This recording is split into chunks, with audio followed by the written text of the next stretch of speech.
So you might not know this, but you do not have to be led around by your brain. You can lead it. Welcome to the Confident at Work podcast. I'm your host and your confidence coach, Anna Manning. So imagine a toddler running over to you, urgently telling you something very dramatic in that toddler way that they do. You wouldn't automatically believe everything they said or blindly follow their instructions. Chances are, because it's a toddler, you'd recognize that any problem that they're having is probably overblown, probably dramatic. Maybe they're tired, maybe they haven't eaten, I don't know. But your adult brain is not looking at a problem in the same way that a toddler is looking at it. And therefore, when they come over all dramatic and all stressed, it's probably nothing that a cuddle or a little moment's distraction couldn't solve. So you take them by the hand, you'd stay calm, and you would lead them. That is exactly how I want you to think about your own brain. So recently within the Confident at Work program, we started on skill 1. So the first foundational skill that you need to build in order to feel confident at work sustainably and over the long term is to respect yourself. Speaking to yourself and dealing with yourself respectfully. And as I was teaching that material, as I was putting it together, it came out in a different way than it had ever come out before. And the way it came out was, let's say that people are at work and they're hearing their inner critic voice give them a hard time about something.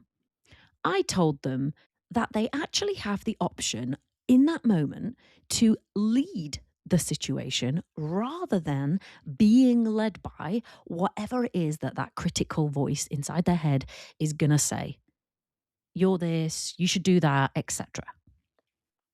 I was like, as soon as you can spot that voice, as soon as you know it's there, take over. You lead. This is your moment to step up and lead the situation.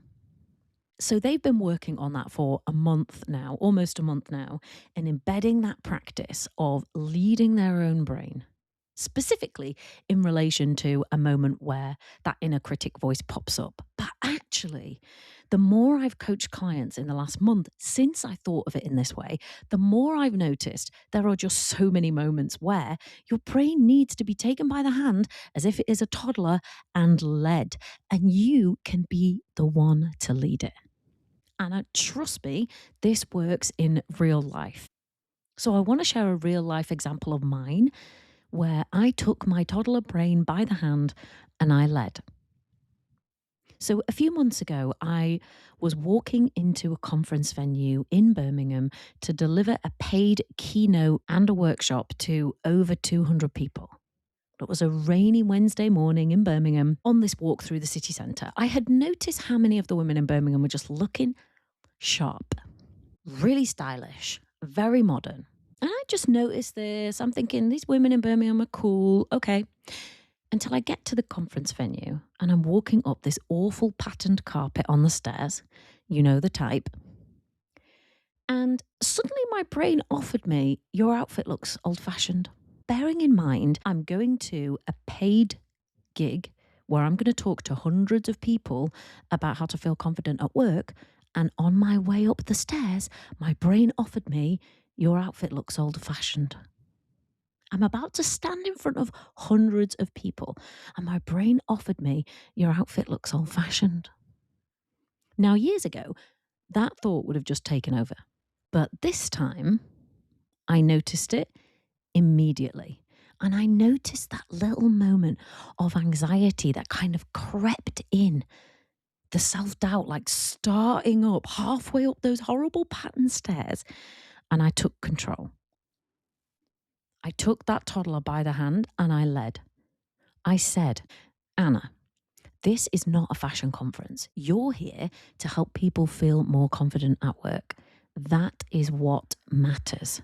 That is what we're here to do. That is what we are going to do, regardless of the outfit that we're wearing. And that voice went quiet.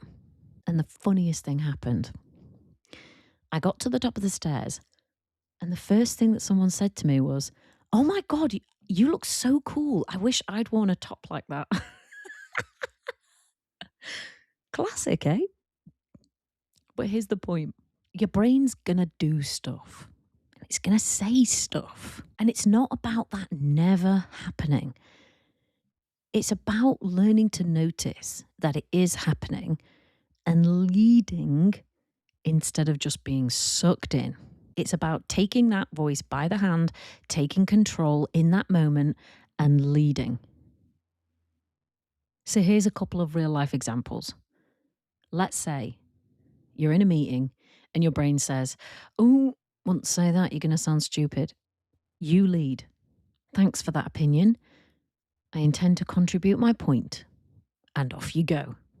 Or let's say you're sat at your laptop and your brain says, "Ooh, this email, don't know, wouldn't send it, probably not good enough."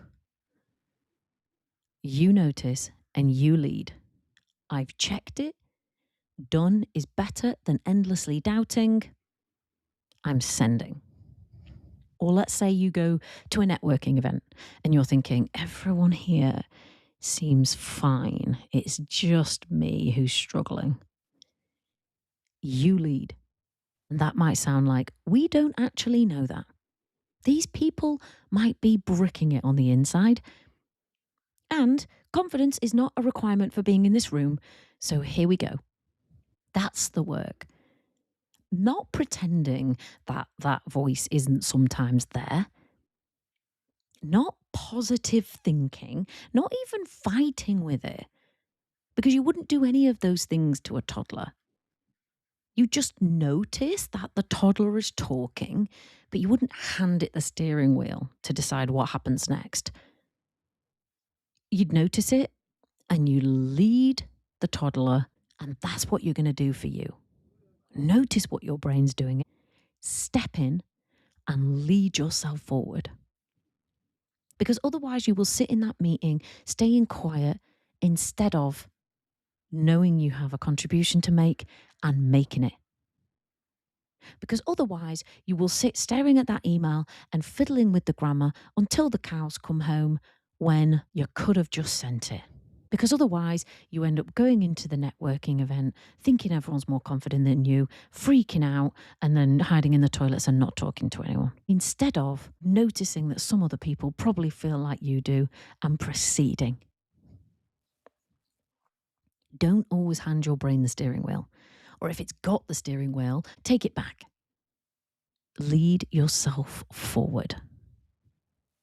You will find that it works wonders for your day and your confidence.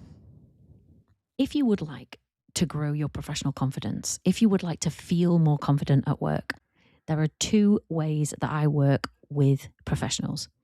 The first is in private coaching. So that is where we sit down together, we think about your challenges, the areas where you might be struggling, or the areas where you can't quite show up as confidently as you want or need to. We work through those areas one by one. We get you feeling confident and feeling good, and then you're off. The second way of working with me is within the Confident at Work program. That program trains you, coaches you, and teaches you over time foundational pieces that you need in place, the skills you need in order to be confident, feel confident, and sustain that for the long term. Head to the link in the show notes and book a call to talk to me about either. And I will see you in next week's episode. Bye. Confidence, confidence, confident. I can be confident. Confidence, confidence, confident. I can be confident at work.